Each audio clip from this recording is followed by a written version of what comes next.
Assalamualaikum warahmatullahi wabarakatuh. Perkenalkan, nama Sigit Obendon dengan NIM D041201101. Pada kesempatan kali ini, saya ingin menjelaskan tentang materi yang telah dibagikan oleh Pak Ahmad Ismail di Sekolah Mata Pelajaran USBM A, Teknik Elektro. Materinya yaitu tentang sejarah suku Bajau, persebaran suku Bajau, kebudayaan suku Bajau, serta adaptasi suku Bajau. Mari kita mulai dari sejarah suku Bajau. Bajau, di mana suku Bajau pada waktu itu adalah penggemar laut. Itulah yang paling sering dikatakan banyak orang tentang masyarakat suku Bajau. Dengan bermodalkan perahu kuno, tanpa peralatan penunjuk arah modern untuk memandu perjalanan mereka, hanya mengandalkan posisi bintang. Pada zaman dahulu kala, orang-orang suku Bajau terbiasa hidup di atas perahu ataupun istilahnya dia tidak tinggal di satu tempat yang sama, atau lebih sering disebut dengan nomaden. Namun saat ini banyak orang Bajau yang bangun rumah di atas laut dangkal sebagai tempat tinggal, bukan hanya di Indonesia. Namun suku Bajau pun telah tersebar di lautan Malaysia, Filipina, dan Thailand.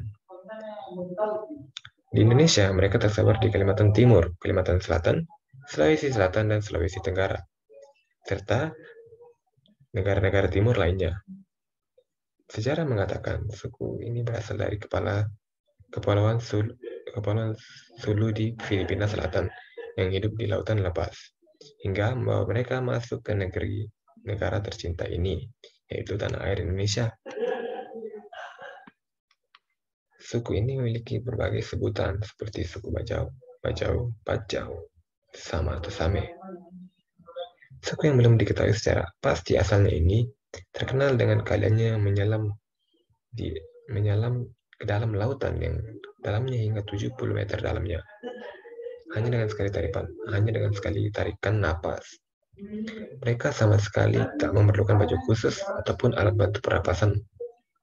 Yang mereka pakai hanyalah kacamata renang yang terbuat dari kayu untuk mencegah air masuk ke mata. Sungguh sederhana tapi fungsional. Kehebatan suku Bajau dalam mengarungi laut membuat banyak ilmuwan dunia tertarik untuk membuat penelitian.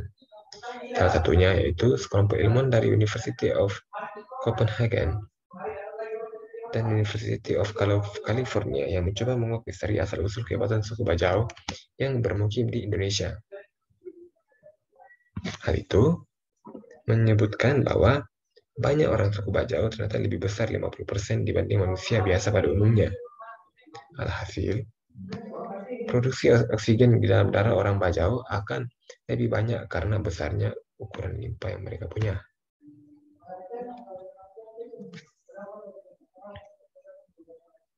Persebaran suku Bajau.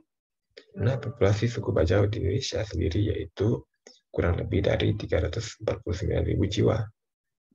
Dengan daerah populasi yang signifikan yaitu yang pertama, posisi pertama dengan jumlah suku Bajau terbanyak yaitu Sulawesi Tenggara. Kurang lebih dari 25.000 orang. Sulawesi Selatan 5.000 orang. Sulawesi Tengah kurang lebih 5.000 orang. Maluku Utara 1.500 orang, Kalimantan Timur 3.000 orang, dan Jawa Timur 5.000 orang. Kebudayaan suku Bajau yang selanjutnya itu adalah kebudayaan suku Bajau. Nah, komunitas orang Bajau membentuk satu sistem kebudayaan dalam dirinya yang terus mengalami perubahan waktu dari waktu ke waktu.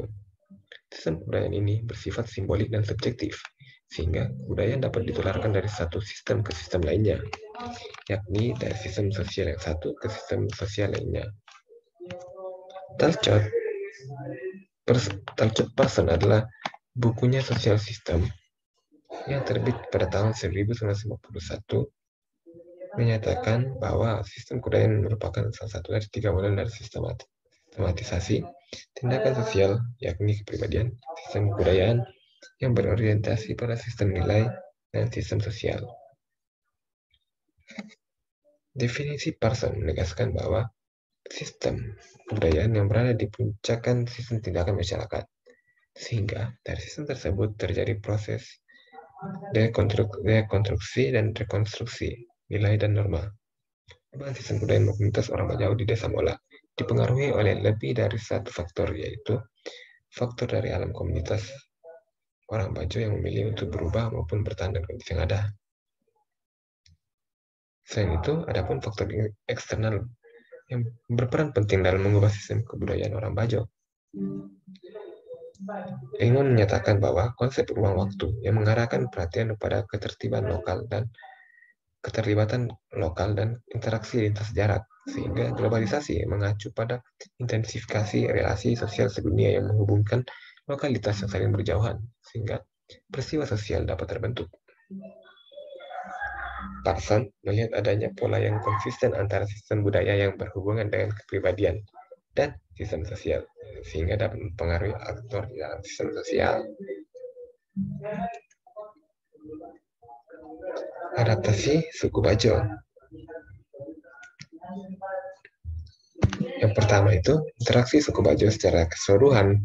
Perilaku komunikasi suku Bajau didasarkan atas kuat lemahnya interaksi sosial dengan komunitas daratan.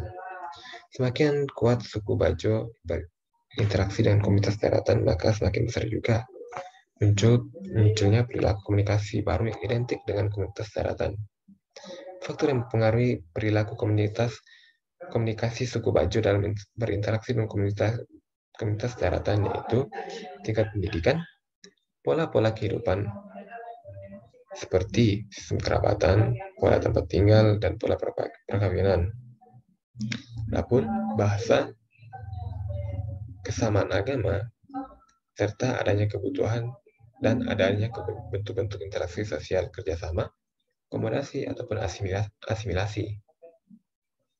Dalam konteks budaya dapat dikatakan bahwa perilaku komunikasi suku Bajau dipengaruhi oleh budaya yang dianutnya. Sebab budaya lebih diarahkan pada tata cara perilaku. Bentuk perilaku komunikasi suku Bajau dapat dikatakan merupakan manifestasi dari pemahaman suku Bajau terhadap perilaku sistem komunikasi komunitas orang di daratan. Kedua, komunitas suku Bajau berproses dalam memahami perilaku komunikasi suku Bajau dan komunitas daratan yang diperoleh dari kegiatan belajar, berpikir, merasa, mempercayai sesuatu berdasarkan nilai-nilai kepatuhan budayanya atau pola-pola budaya yang mereka punya. Misalnya, dalam berbahasa Jerman, dalam berbahasa, berteman, ataupun tata cara berkomunikasi. Penerapan interaksi dan tindakan sosial dalam kegiatan ekonomi, politik, dan teknologi selalu didasarkan pada pola-pola berinteraksi dan berbudaya.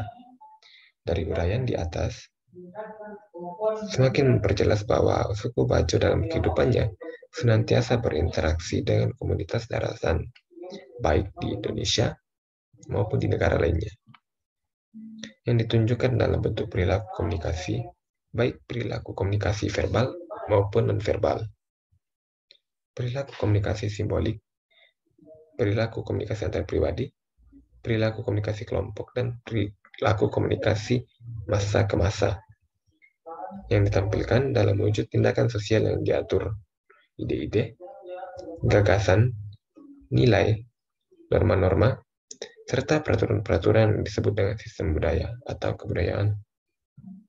Dengan demikian, perilaku komunikasi suku Bajau dalam berinteraksi dengan komunitas daratan merupakan entitas budaya di mana mereka berinteraksi dengan masyarakat lain yang ada di daratan ketika mereka masih hidup secara nomaden.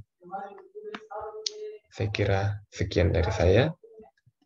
Gerard Pabendon dengan NIM D04120101 dari Teknik Elektro. Terima kasih atas perhatian dari para pemirsa yang telah menonton video ini. Sekian dari saya. Terima kasih.